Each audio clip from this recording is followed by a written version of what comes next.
নমস্কার, আমি আনন্দিতা। আশা করি সবাই খুব ভালো আছেন। সবাইকে স্বাগত জানাই আমার চ্যানেলের আরেকটি নতুন ব্লগে। আমার দিনটা শুরু হয় আমাদের এই ছোট্ট অ্যাপার্টমেন্টের রুমের এই জানলাটার থেকে। আমার ঘরের এই জানলাটা থেকে সকালবেলা খুব সুন্দর সানরাইজ দেখা যায়।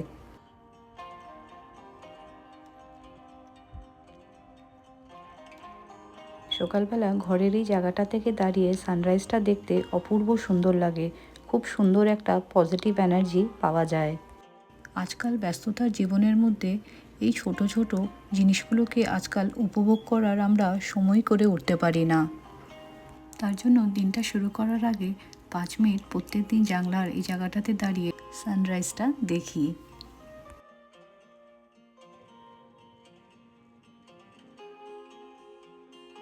আর তারপরেই শুরু হয়ে যায় রোজকারের ডেলি রুটিন।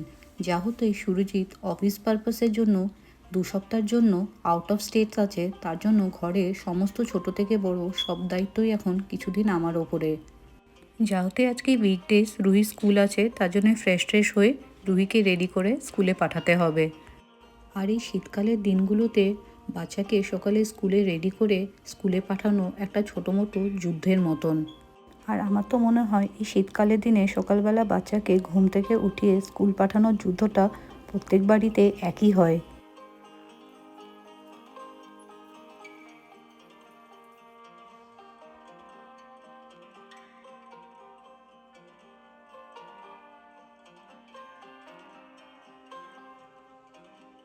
ফ্রেশ হয়ে রান্নাঘরে চলে এসেছি রুহি স্কুলে টিফিনটা রেডি করার জন্য। আজকে স্কুলের লাঞ্চে ওকে আলু পনির পরাঠা বানিয়ে দিচ্ছি। আমাদের দেশে যেরকম গভর্নমেন্ট স্কুলে মিড ডে মিল দেওয়া হয়, সেরকমই আমেরিকাতেও পাবলিক স্কুলে বাচ্চাদের মিল হিসাবে লাঞ্চ অ্যান্ড স্ন্যাক্স দেওয়া হয়। আমেরিকার এই পাবলিক স্কুলে যে সাধারণত লাঞ্চ অ্যান্ড স্ন্যাক্সগুলো দেওয়া হয়, এগুলো পুরোটাই ফ্রি অফ কস্ট থাকে। বাচ্চাদের সোমবার থেকে শুক্রবার লাঞ্চ অ্যান্ড স্ন্যাক্সে স্কুল থেকে কি দেওয়া হবে তার প্রত্যেকটি ইনফরমেশান স্কুল ডিস্ট্রিক্টের ওয়েবসাইটে আগের থেকে দেওয়া থাকে। রুহিও মাঝে সাঝে স্কুল থেকে লাঞ্চ বা স্ন্যাক্স খায়, তবে খাবারটা যদি ওর পছন্দের থাকে সেটা আগের দিন ওকে স্কুলের ওয়েবসাইট থেকে দেখে বলে দিই। আমেরিকার কিন্তু আবার অনেক স্টেটস এরকমও আছে যেখানে এই মিল সিস্টেমটা ফ্রি থাকে না, তার জন্য বাচ্চাদের একটা মিনিমাম অ্যামাউন্ট পে করতে হয়।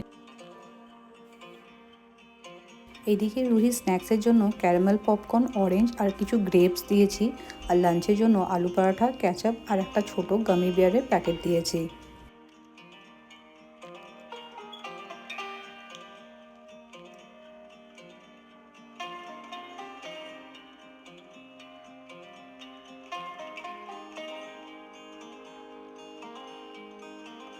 আর এদিকে রুহি ফ্রেশ হয়ে ড্রেস পরে ব্রেকফাস্ট করতে বসে পড়েছে। সাধারণত স্কুল ডেজগুলোতে সকালে ব্রেকফাস্টে ও চিরোজ আর দুধটাই খেয়ে যায়, আর তার সঙ্গে খায় একটা কলা। শীত, বর্ষা, গরম এটি হচ্ছে ওর স্টেপল ব্রেকফাস্ট। আর এদিকে ব্রেকফাস্ট করার পরে মেয়ে আমার বেরিয়ে পড়েছে স্কুলের জন্য।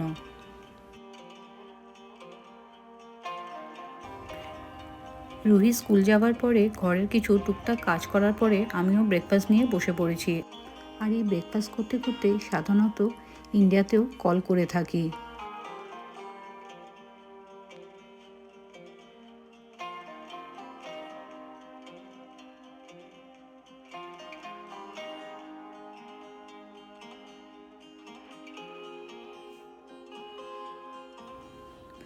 ব্রেকফাস্ট করার পরে সাধারণত যা ডাস্টিং বা ক্লিনিংয়ের কাজ থাকে, এই কাজগুলো এই টাইমটাতে একটু সেরে নিই।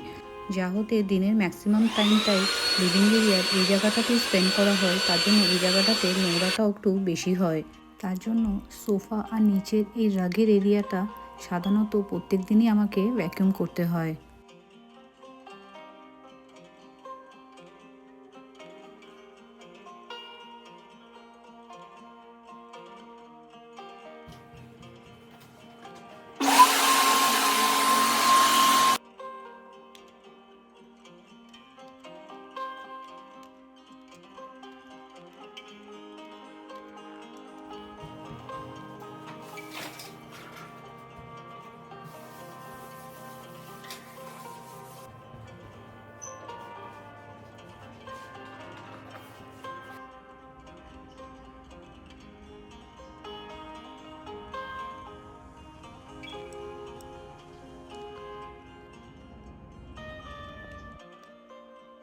আর এদিকে স্নান টান সেরে সিধা রান্নাঘরে চলে এসেছি দুপুরের লাঞ্চটা বানানোর জন্য। আজকে এই লাঞ্চটা বানিয়ে যাব হচ্ছে একটু ইন্ডিয়ান স্টোর আর টার্গেটে। ইন্ডিয়ান স্টোর যাব ঘরের কিছু সবজিপাতি আর ফল কেনার জন্য, আর টার্গেটে কিছু গিফটস আর ঘরের কিছু টুকটাক জিনিস আছে ওগুলো কিনতে যাব। যা হতে রুহি ঘরে ফিরে 3টে নাগাদ, তার আগে বাইরে কেনাকাটি করে ঘরে ফিরে চলে আসব। আজকে লাঞ্চে বানাচ্ছি খুবই সিম্পল একটা বিনস আর আলুর তরকারি, যেটা খেতে কিন্তু বেশ ভালো হয়।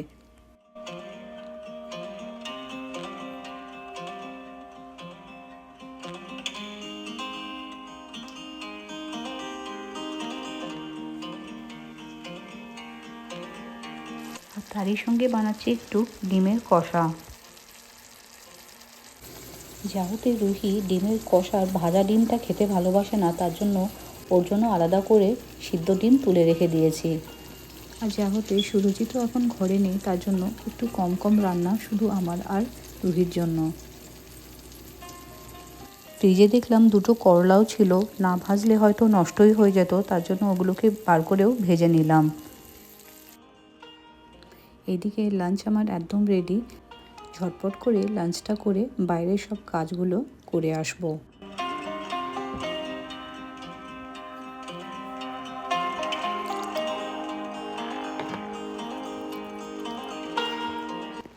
চলুন এদিকে লাঞ্চ টাঞ্চ করে বেরিয়ে পড়েছি।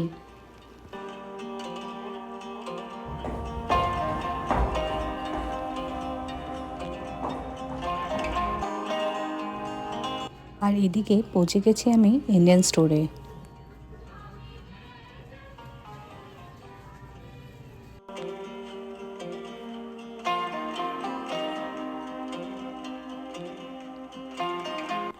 আমরা ক্যালিফোর্নিয়াতে যে শহরে থাকি, এই শহরে অনেকগুলো ইন্ডিয়ান স্টোর আছে।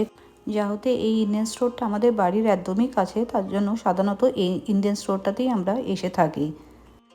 যাবতীয় সব ইন্ডিয়ান সবজিপাতি আর গ্রসারি এই ইন্ডিয়ান স্টোরটাতে পাওয়া যায়।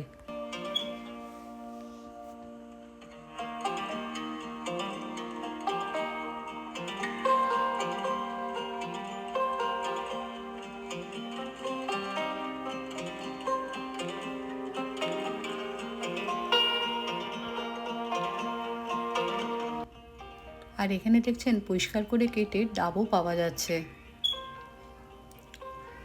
এখন আমেরিকাতে ইন্ডিয়ান স্টোরের মধ্যে পান, মোছা, এঁচোড় যাবতীয় সব সবজিপাতি মোটামুটি পাওয়া যায়।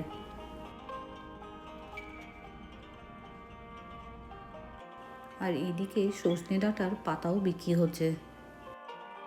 এই ইন্ডিয়ান স্টোরে যা স্ন্যাক্স আর মিষ্টি দেখতে পাচ্ছেন, এই সব স্ন্যাক্স মিষ্টি এই দোকানেই তৈরি হয়।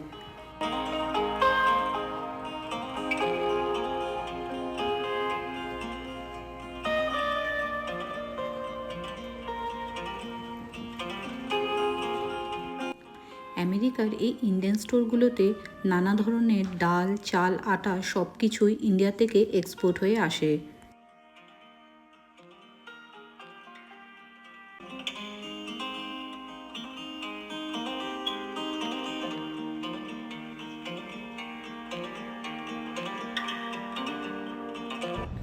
আর ইন্ডিয়ান স্টোরের এই কাউন্টারটা হচ্ছে বিস্কিটের কাউন্টার। এই কাউন্টারের প্রত্যেকটি বিস্কিটের প্যাকেটই আসে ইন্ডিয়া থেকে এক্সপোর্ট হয়ে।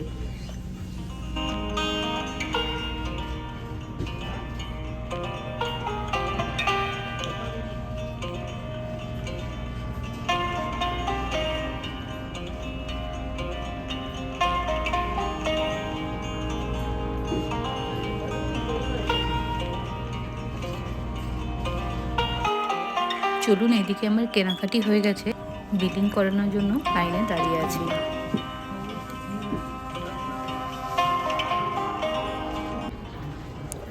ইন্ডিয়ান স্টোর থেকে চলে এসেছি এখন টার্গেটে। যা হতে আমেরিকাতে থ্যাঙ্কসগিভিং থেকেই হলিডে সিজন স্টার্ট হয়ে যায়, আর এই হলিডে সিজনটা চলে আপ টু ক্রিসমাস পর্যন্ত। তার জন্য এই টাইমে আমেরিকার সব স্টোরে বেশ ভালো জিনিসপত্রের ওপরে ডিসকাউন্ট পাওয়া যায়। আর যা হতে এই ক্রিসমাসের টাইমে লোকজন নিজের ফ্রেন্ডস অ্যান্ড ফ্যামিলির সাথে গিফটও এক্সচেঞ্জ করে, তার জন্য গিফটিং পারপাসের জন্য লোকজন প্রচুর শপিং করে থাকে।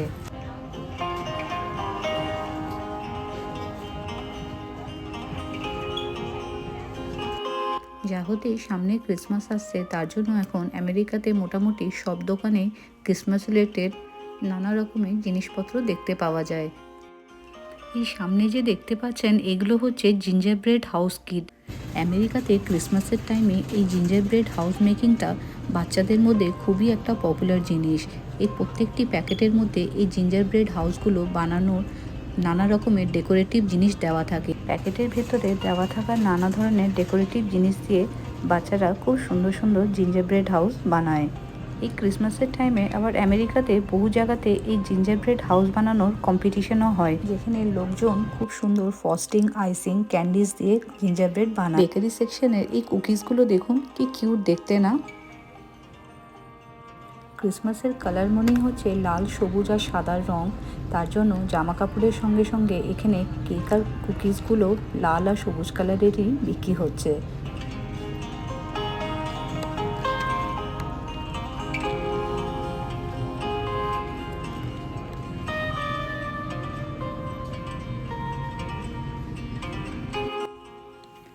চলুন, আমার যা টুকিটাকি কেনার ছিল সব কিছুই কেনা হয়ে গেছে, এবার ঘরে ফিরি। আজকের ব্লগটা তাহলে এখানেই শেষ করি। যদি ব্লগটি ভালো লেগে থাকে তাহলে অবশ্যই একটা লাইক করে দেবেন আর চ্যানেলটাকে সাবস্ক্রাইব করে একটু সাপোর্ট করবেন। খুব তাড়াতাড়ি দেখা হচ্ছে নেক্সট আরেকটি ব্লগে। সবাই ভালো থাকবেন, সুস্থ থাকবেন।